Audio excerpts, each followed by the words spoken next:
Parfait, ici, tout à l'heure, vous avez commis une erreur, monsieur Ngemekevu. C'est que vous avez associé Ethiopian Airlines et Camerco dans la même phrase. Camerco, pratiquement, c'est deux avions pour la flotte. Il y a un qui est toujours en panne. Il y a un qui, depuis 95, fait l'objet d'une histoire de vol et tout ça. Et on a voulu tuer 6. Ethiopian, la flotte, c'est 95 avions. C'est la plus grande compagnie d'Afrique noire. Il faut bien comprendre. Donc South Africa est même un peu en deçà d'Ethiopian.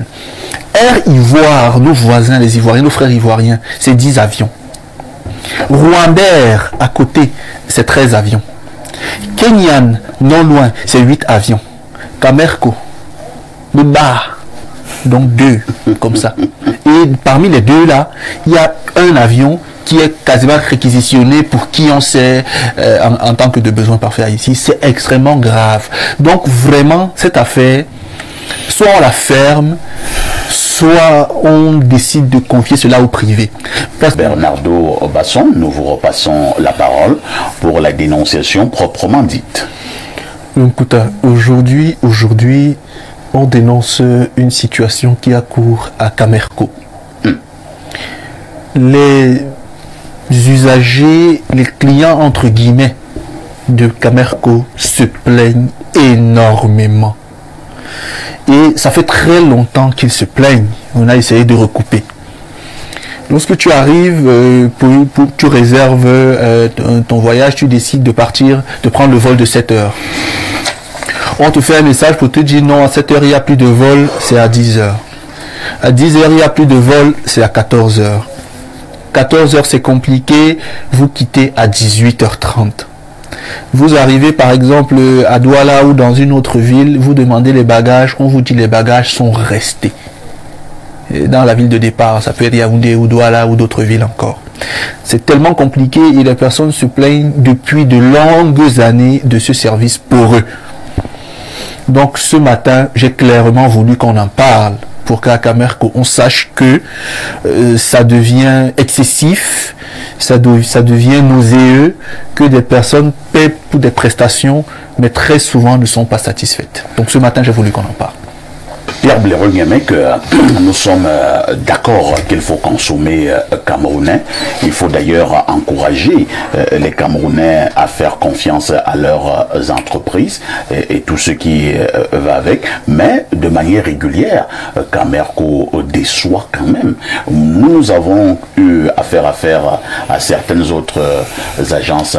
Je vais parler ici d'Ethiopian.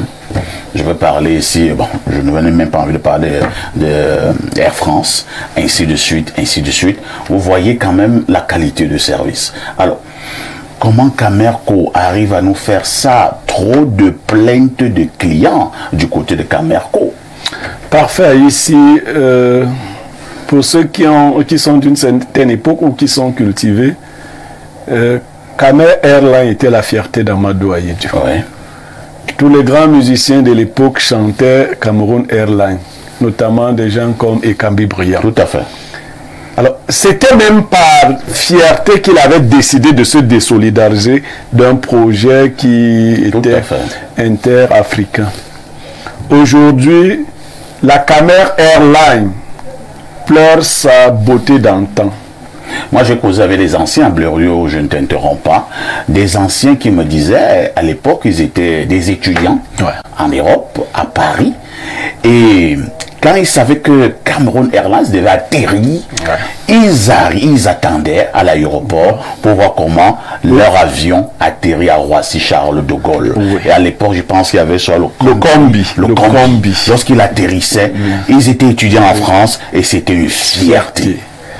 Donc, nous pouvons tous constater que les Camerounais, dans leur grande majorité, ont perdu le sens de la dignité. Ce fleuron est aujourd'hui moribond. Parfait, vous allez... D'ailleurs, Camerco ne dessert plus que l'intérieur du pays. Ça ne fait plus des vols internationaux depuis un certain temps et ça ne choque pas les gens.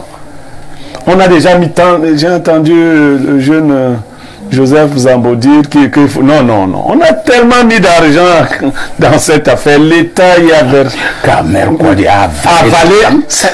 Mais attendez, c'est un panier dans lequel on verse de l'eau. On met de l'eau dans le panier et vous voyez. Les doigts l'appellent ça et Sandia Madiba. Le panier d'eau.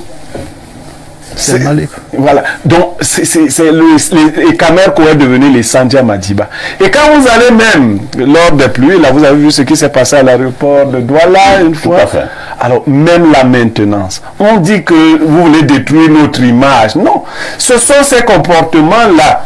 Quand les autres arrivent, ils atterrissent dans nos aéroports. Ce qu'ils voient, ce n'est pas les journalistes qui vont changer ce qu'ils ont vu. Et puis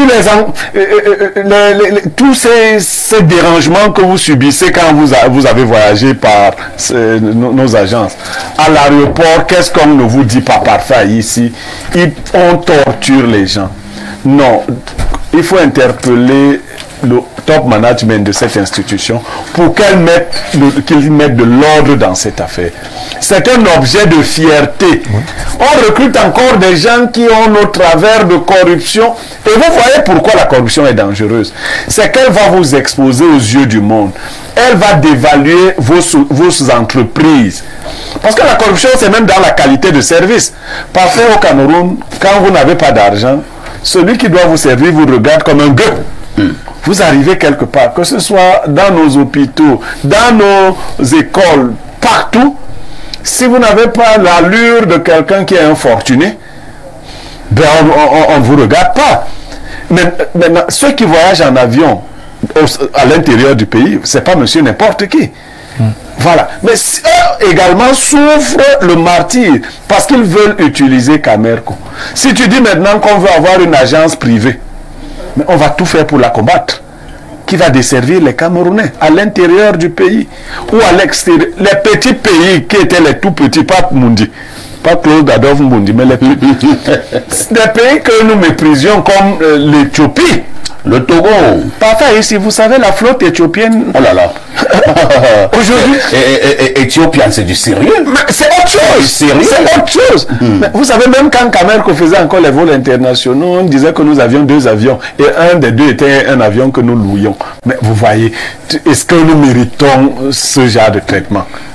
On est même allé chercher un très grand dans la gestion des structures de cette nature.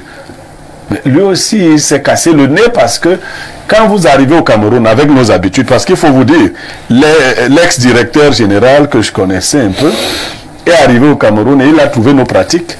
C'est-à-dire que 80% des clients qui viennent à Camerco ne veulent pas payer. C'est un DG de tel, ne veulent pas payer. Il a dit, mais attendez, comment on va faire un chiffre d'affaires dans ces conditions où vous avez tous des passe-droits? Non, la structure va payer, mais c'est avec les sociétés qui font dans le carburant, il y a beaucoup de désordre, malheureusement. Merci.